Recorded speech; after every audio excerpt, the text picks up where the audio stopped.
Beef വാങ്ങുമ്പോഴേ തേങ്ങാക്കൊത്തൊക്കെ ഇട്ട് ഇതേപോലെ ഒന്ന് വരട്ടി നോക്കാൻ ആഗ്രഹമുള്ള ആളുകൾ ഉണ്ടെങ്കിൽ ഈ വീഡിയോ മുഴുവനായിട്ട് കണ്ടോളൂ കേട്ടോ. ഇങ്ങനെ ഉണ്ടാക്കി കഴിഞ്ഞാൽ ഏത് ബീഫ് കൂട്ടാത്ത ആളുകളും ബീഫിന്റെ അഡിക്ഷൻ ആയി പോകും. അത്രക്കും ടേസ്റ്റി ബീഫ്. എന്നാ അങ്ങനെ ഉണ്ടാക്കണമെന്ന് കണ്ടാലോ. 1 കിലോ ബീഫ് ഉണ്ടാക്കാൻ എന്തൊക്കെ വേണം നോക്കിയാലോ. കുക്കർ എടുത്തിട്ട് നന്നായി കഴുകിയ ബീഫ് അതിലോട്ടിട്ട് ഏകദേശം ഒരു 50 ഗ്രാം ഇഞ്ചി, 50 ഗ്രാം ചെറിയ ഉള്ളി, 50 ഗ്രാം വെളുത്തുള്ളി, 3-4 പച്ചമുളക്. ചെറിയ ഉള്ളി കൂടിയെന്ന് വിചാരിച്ച് കുഴപ്പമില്ല. എൻ്റെ അടുത്ത് 50 ഗ്രാമോളം ചെറിയ ഉള്ളി ഉള്ളൂ. അപ്പോൾ ഞാനത് ഇട്ടുകൊണ്ട് ഇത് ചതച്ചിട്ട് ഈ കഴുകി വെച്ച ബീഫിൻ്റെ മുകളിലോട്ട് ഇതിട്ട്, ചെറിയ ഉള്ളി കുറവായത് കാരണത്താൽ ഒരു ചെറിയൊരു കഷ്ണം വലിയുള്ളി അരിഞ്ഞതും ഇതിലോട്ടിട്ട് ഇനി ഇതിക്ക് വേണ്ട മസാലകൾ ഇടണം. ഒരു ഫ്രൈ പാൻ അടുപ്പത്ത് വെച്ചിട്ട് 1.5 സ്പൂണ് മല്ലിപ്പൊടി, 1 സ്പൂണ് മുളക് പൊടി, 1/4 സ്പൂണ് മഞ്ഞൾപ്പൊടി, ഒരു 1/2 സ്പൂണോളം ഗരം മസാല. ഈ 4 മസാലകൾ ഇട്ടിട്ട് ഇതിൻ്റെ പച്ചമണം മാറുന്ന വരെ ഈ ഫ്രൈ പാനിൽ ചെറിയൊരു തീയിലിട്ട് കണ്ട് ഇതൊന്നായിട്ട് നന്നായി കൂട്ടി യോജിപ്പിച്ച്, വലിയ തീയിൽ ഫ്ലെയിമിൽ ഗ്യാസ് ഓൺ ചെയ്താൽ ഈ മസാലപ്പൊടികളൊക്കെ കരിഞ്ഞു പോവും. എപ്പോഴും ചെറിയ തീയിൽ ഫ്ലെയിം ഓൺ ആക്കിയിട്ടാ ചെയ്യാൻ പാടുള്ളൂ. ഈ മസാലകളൊക്കെ ഇതിലോട്ടിട്ട് ഒരു ഏകദേശം 2 സ്പൂണോളം വെളിച്ചെണ്ണയും ഇതിലോട്ടിട്ടിട്ട് ആവശ്യത്തിനുള്ള ഉപ്പിടുക. ഞാനിവിടെ ഇടുന്നത് കല്ലുപ്പാണ്. കല്ലുപ്പുള്ളവർ കല്ലുപ്പിടുക, പൊടിപ്പിട്ടാലും കുഴപ്പമില്ല, ഒക്കെ ഒരേ ടേസ്റ്റ് തന്നെ. പക്ഷെ ഉപ്പ് കല്ലുപ്പിടുമ്പം അതിൻ്റെതായ ഒരു ടേസ്റ്റ് വരാണ്ട്. ഇങ്ങോട്ട് ഇതിലോട്ട് ബീഫ് മൂടാനുള്ള കുളത്തിൽ വെള്ളം ഒഴിക്കണ്ട. ലേശം ഏകദേശം ഒരു 1/4 ഗ്ലാസ് വെള്ളം ബീഫ് തന്നെ ഉണ്ടാവും. അപ്പം ഇതൊന്ന് നന്നായി കൂട്ടി യോജിപ്പിച്ച്, ഇത്ര വെള്ളം ഇതിൽ പാടുള്ളൂ. കൂടുതൽ വെള്ളം ഒഴിച്ച് കഴിഞ്ഞാൽ ബീഫിൽ നിന്ന് വെള്ളം ഇറങ്ങാണ്ടാവും. പിന്നെ നമ്മൾ ഒഴിക്കണ വെള്ളവും എല്ലാം പാടെ കൂടി കഴിഞ്ഞാൽ ബീഫ് വെള്ളത്തിലാവും. തേങ്ങ കൊത്തിട്ട് വരട്ടുമ്പോൾ വെള്ളത്തിലുള്ള വരട്ടാവും.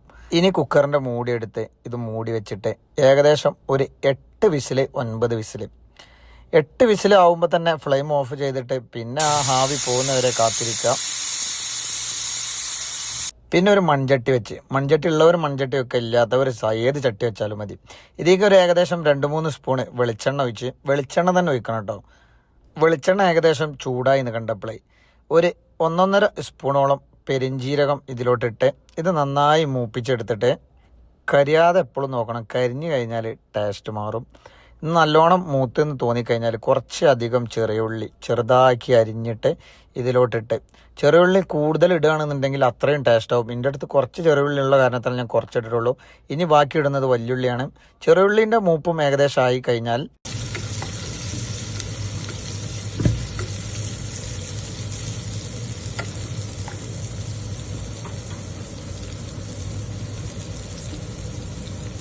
നേരത്തെ മാറ്റി വെച്ച വലിയുള്ളിൻ്റെ ഒരു ചെറിയ കഷ്ണം കൂടി ബാക്കിയുണ്ടായിരുന്നു. ഒരു ചെറിയ കഷ്ണം വലിയുള്ളിയും ഇതിലോട്ടിട്ട് ഇത് നന്നായി മൂപ്പിച്ചെടുത്തിട്ട് കുറച്ചധികം കരിവേപ്പിൻ്റെ ഇട്ടിട്ട് 1 സ്പൂണ് ചില്ലി ഫ്ലെക്സും ഇതിലോട്ടിട്ട് ഇതൊന്ന് നന്നായി യോജിപ്പിച്ചെടുത്തിട്ട്, നമ്മൾ നേരത്തെ 8 വിസിലായിട്ട് മാറ്റി വെച്ച കുക്കറിൻ്റെ ഹാവിയൊക്കെ പോയി എന്ന് കണ്ടപ്പം അതൊന്ന് തുറന്നിട്ട് ആ വെള്ളത്തോടു കൂടി ഇതിലോട്ട് ഒഴിച്ച്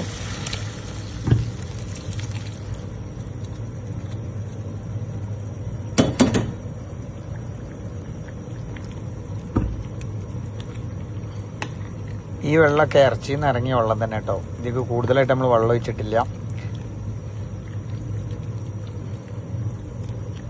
പിന്നെ ഇതിക്ക് ഇടണ ആവശ്യമായിട്ടുള്ള തേങ്ങാക്കൊത്താണ്. ഈ തേങ്ങാക്കൊത്ത് ആദ്യം വെളിച്ചെണ്ണ ചൂടാകുന്ന സമയത്തിടണം. ഞാൻ കുറച്ച് ലേറ്റായി പോയി, മറന്നു പോയതാണ്.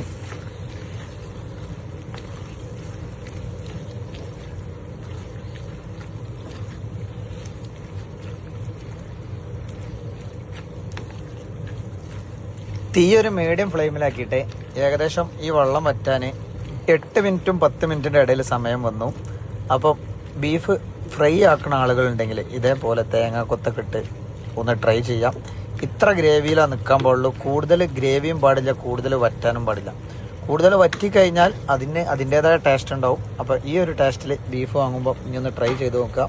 നല്ല സിമ്പിൾ ടേസ്റ്റി റെസിപ്പിയാണ്. ഇനി ഇതിൻ്റെ മേലേക്ക് ലേശം കുരുമുളക് പൊടി, ഏകദേശം ഒരു 1/2 സ്പൂണോളം കുരുമുളക് പൊടി ഇട്ടിട്ട് ഇത് ഒന്നും കൂടി ഒന്ന് ഇളക്കി കൊടുത്തിട്ട് ഫ്ലെയിം ഓഫാക്കിയിട്ട് സെർവ് ചെയ്യാൻ പറ്റും. അപ്പോൾ നമ്മളെ സിമ്പിൾ ബീഫ് ഫ്രൈ ഇഷ്ടപ്പെട്ട് കാണുന്നുണ്ടെങ്കിൽ നമ്മളെ ചാനൽ സബ്സ്ക്രൈബ് ചെയ്യാനും വീഡിയോക്ക് അഭിപ്രായങ്ങൾ പറയാനും മറക്കരുത്.